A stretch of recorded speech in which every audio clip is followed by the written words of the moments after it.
तर नमस्कार मित्रांनो, आज आपण अष्टविनायकापैकी जो सगळ्यात पहिला गणपती येतो मोरगावचा मयुरेश्वर, त्याची आपण कथा ऐकणार आहोत मित्रांनो। त्याची आपण हिस्ट्री ऐकणार आहोत। आमच्या गावापासून एक 10 किलोमीटर अंतरावरती ते मंदिर आहे। जुन्या लोकांकडून जशी जशी माहिती मिळालेली आहे ती तुमच्यापर्यंत पोहोचवतो मित्रांनो। मोरगाव हे पुणे जिल्ह्यात गणपती आहेत, त्यापैकी हा एक गणपती सगळ्यात जो पहिला येतो तो मोरगावचा गणपती मित्रांनो, म्हणून याची ओळख आहे। मोरगावचे मंदिर काळ्या दगडापासून तयार करण्यात आलेले असून हे बहामनी काळात बांधले गेले आहे। गावाच्या मध्यभागी असलेल्या या देवळाला चारही बाजूंनी मनोरे आहेत। मोगल काळात देवळावर आक्रमण होऊ नये म्हणून या देवळाला मशिदीसारखा आकार दिला आहे। देवळाच्या बाजूने 50 फूट उंचीची संरक्षित भिंत आहे। गाभाऱ्यातील मयुरेश्वराची मूर्ती बैठी डाव्या सोंडीची पूर्वभूमिक आणि अत्यंत आकर्षक आहे। मूर्तीच्या डोळ्यात व बेंबीत हिरे बसवले आहेत। मस्तकावर नागराजाचा फणा आहे। मूर्तीच्या डाव्या उजव्या बाजूस ऋणसिद्धीच्या पितळी मूर्त्या असून पुढे मूषक व मयूर वाहन आहेत। तर मित्रांनो, ही अशी मूर्तीचं वर्णन आहे जे तुम्हाला मी सांगितलं। जसं जसं माहिती मिळाली त्या पद्धतीने सांगितली जुन्या लोकांकडून। मी तर जातोच, ऑलरेडी बऱ्याचशा वेळा गेलेलो आहे, पण त्यांची जशी माहिती आहे ते तशी तुमच्यापर्यंत मी पोच करत आहे मित्रांनो। कथेमध्ये असं सांगितलं जातं, जुन्या काळात असं सांगितलं जातं मित्रांनो, की पूर्वी सिंधू नावाच्या असुराने पृथ्वीवर उत्पात माजवला होता। त्याचा नाश करण्यासाठी देवांनी अखेर गणपतीला आराधना केली। तेव्हा गणपती मयुरावर आरूढ होऊन येथे सिंधू असुराचा वध केला। त्यामुळे गणपतीला येथे मयुरेश्वर असे नाव पडले। या गावात मोरांची संख्या जास्त असल्यामुळे त्याला मोरगाव असे म्हणतात। मित्रांनो, ही आहे खरी स्टोरी, मोरगावचं नाव कशामुळे पडलं आणि त्याच्या मागचा इतिहास। थोडासा इतिहास म्हणजे काय की तिथं राक्षस होता आणि गणपती हा प्रामुख्याने त्याचं वाहन आहे उंदीरावर येतो, पण हा आलता मोरावरती बसून गणपती। त्याच्यामुळं मोरगावचा गणपती, त्या गावामध्ये सुद्धा मोर जास्त झाले आणि मोरगाव असं नाव पडलं। या मंदिरात मयुरेश्वराबरोबर ऋण व सिद्धीच्या अशाही मूर्त्या आहेत। असे म्हणतात की ब्रह्मदेवाने 2 वेळा या मयुरेश्वराची मूर्ती बनवली आहे। पहिली मूर्ती बनवल्यावर सिंधू असुराने म्हणजे त्या राक्षसाने ती मूर्ती तोडून काढली, म्हणून ब्रह्मदेवाने पुन्हा एक मूर्ती घडवली।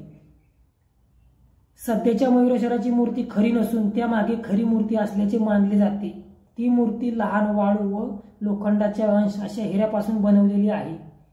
या मंदिरात आणखी एक वैशिष्ट्य म्हणजे या मंदिराच्या समोर एक नंदीची मूर्ती आहे। असे सांगितले जाते की शंकराच्या मंदिरासाठी नंदीची मूर्ती एका रथातून नेली जात होती, मात्र येथे आल्यावर रथाचं चाक तुटलं, त्यामुळे नंदीला येथे ठेवण्यात आलं। तर गणपतीच्या मंदिरासमोर नंदीची मूर्ती का आहे? प्रामुख्याने शंकरांच्या मंदिरासमोर जिथे जिथे शंकर महाराजांचं मंदिर आहे तिथे मूर्ती असते नंदीची, कारण शंकर भगवानाचं वाहनच आहे नंदी। पण तिथं काय, हा आहे इतिहास नंदीचा। मोरगाव नाव मोरावर पडल्याची कथा। मोरगावची श्री मयुरेश्वर मंदिर हे अष्टविनायकाच्या 8 प्रमुख मंदिरापैकी एक असे म्हटले जाते की किल्ल्यावर हे नाव मोरावर पडल्याची कथा देखील आहे। त्यानुसार एक काळ होता जेव्हा ही जागा मोरांनी भरलेली होती। हे गाव पुण्यापासून 80 किलोमीटर अंतरावर कऱ्हा नदीच्या काठावर आहे। मयुरेश्वर मंदिराला बुरुज आणि उंच दगडी भिंत आहे। मंदिराला 4 दरवाजे आहेत, जे 4 युग सतयुग, त्रेतायुग, द्वापारयुग आणि कलियुग याचे प्रतीक मानले जातात। नंदी बैलाची मूर्ती, शिवाचे वाहन, मंदिराच्या प्रवेशद्वारावर स्थापित केले आहे, ज्यांचा चेहरा गणपतीच्या मूर्तीकडे आहे। काही प्राचीन दंतकथानुसार एकदा भगवान शिव आणि नंदी या मंदिर परिसरात विश्रांतीसाठी राहिले। नंदीला ही जागा इतकी आवडली की त्याने तिथून जाण्यास मनाई केली, म्हणजे नंदीने तिथून जाण्यासाठी म्हणजे परत शंकर भगवान बरोबर मनाई केली, म्हणजे नको बोलले।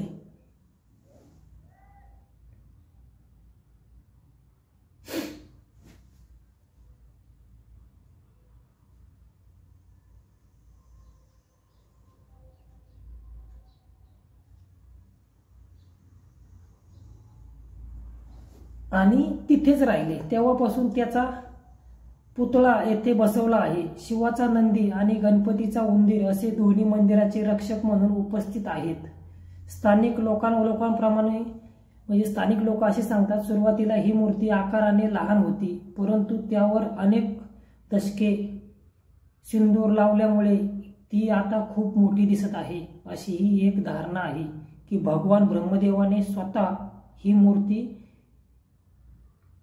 दोनदा पवित्र केली आहे, त्यामुळे ती अविनाशी झाली आहे. धार्मिक श्रद्धा आणि महत्त्व असं आहे मित्रांनो या मोरगावचं, की मोरगाव हे एक आद्यपीठ आहे. गणपतीच्या सर्वात प्राचीन मंदिरापैकी एक गणपतीचं मंदिर हे आहे. येथील सर्वोत्तम देवता मानले जातात. हे मंदिर अष्टविनायकाला भेट देणारे हजारो भाविक आकर्षित करते.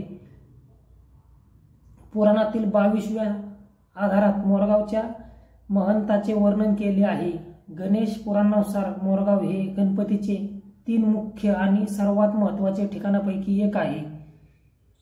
इतर 2 ठिकाणे स्वर्गात म्हणजे दुसरी 2 ठिकाणे स्वर्गात स्थापित कैलास आणि अधोलोकात बांधल्या आदिशेष यांचा समावेश आहे. परंपरेनुसार या मंदिराच्या कोणताही प्रारंभ आणि शेवट बिंदू नाही.